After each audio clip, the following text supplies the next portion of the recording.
Hi, my name is Lauren. I'm Carly. I'm Emily. And I'm Maddie, and we're K-State's 2021 Food Marketing Challenge team.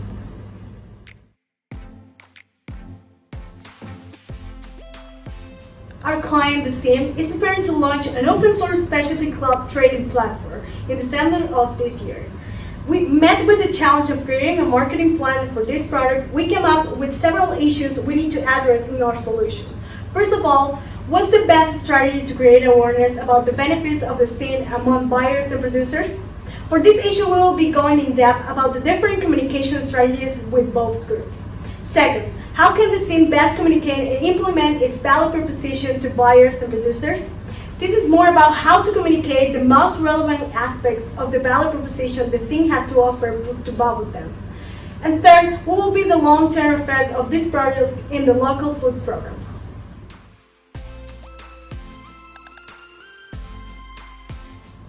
After identifying the strategic issues that need to be solved, we have to first develop an internal analysis of the resources and capabilities the companies already possess, and an external analysis of the potential market opportunities and threats can be taken in order to solve these strategic issues.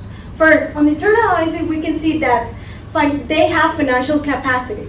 As mentioned on the Q&A question, the Sim has financial resources coming from own financial resources and a grant worth $2 million. Second, there are already existing connections with the industry. We can see this throughout the partnership they already have with the company at launch. They are already established company and has experience in trading systems and business intelligence. We found this as a valuable resource as they already have experience in trading commodities, and this can be transferred to specialty crops.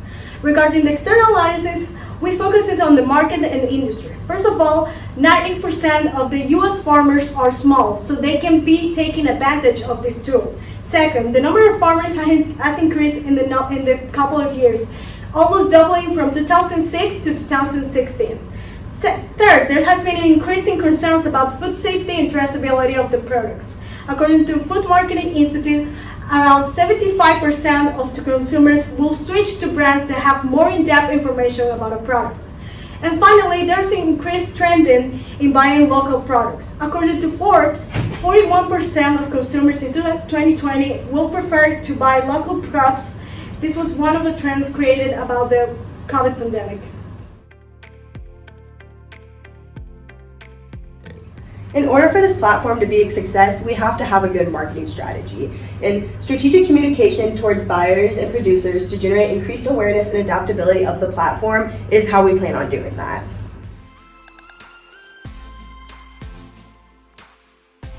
So one way that we figured we could communicate to producers is through an extension platform. Now, the basic definition of extension is just it provides a non-formal education and learning to people about a topic.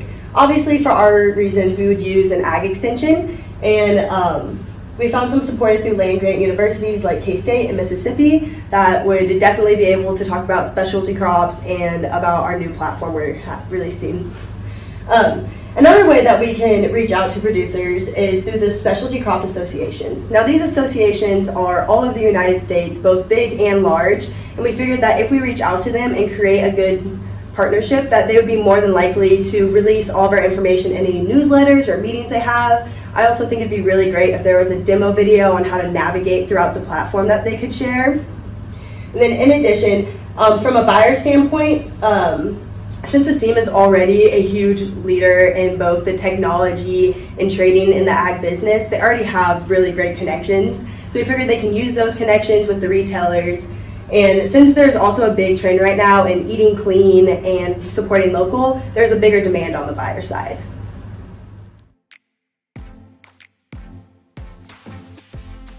So now moving on to the benefits and strategies for buyers.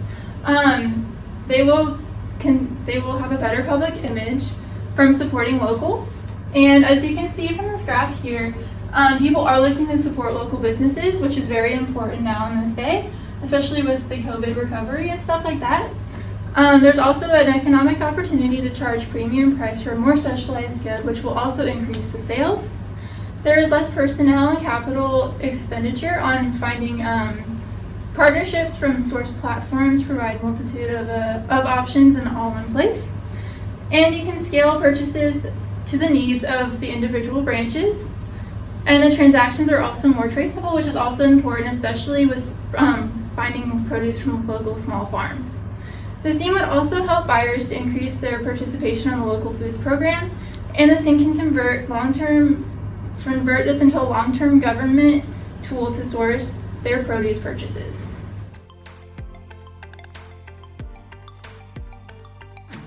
And this method is more beneficial to businesses in the long run, especially with this farm to fork method, because it's more sustainable all around, as you can see here with the food production, food processing and distribution, food consumption, and it decreases the food loss and waste prevention.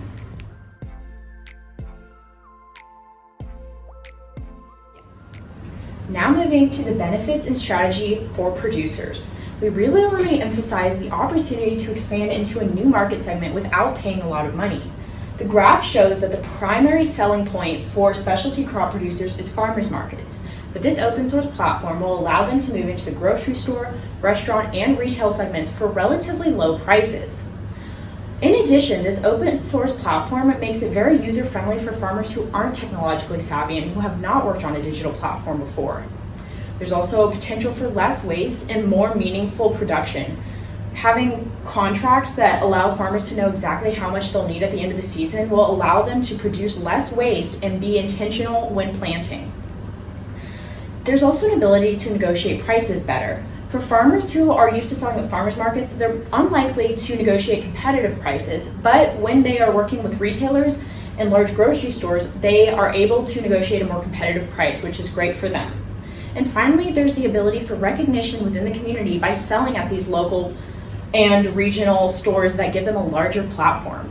This quote on the right shows that farmers markets have exploded in the US in the last 20 years, which shows just how important the specialty crop market is.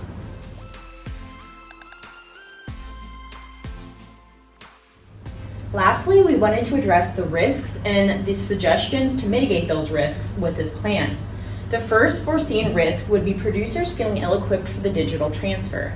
This makes it even more important that the SEAM makes this platform focus on simplicity and offering levels of different tech experience for those who may not be as used to using a digital platform. Second risk would be buyers being concerned about not being part of the vetting process. The SEAM can easily resolve this by making the vetting documentation available to the buyers to view on their end of things, which will promote transparency and instill confidence. And finally, producers may need more assistance in the startup stage of this platform, which would make it important for the SEAM to implement a tech support line and tutorials for users to reference when transitioning to a digital workplace for the first time.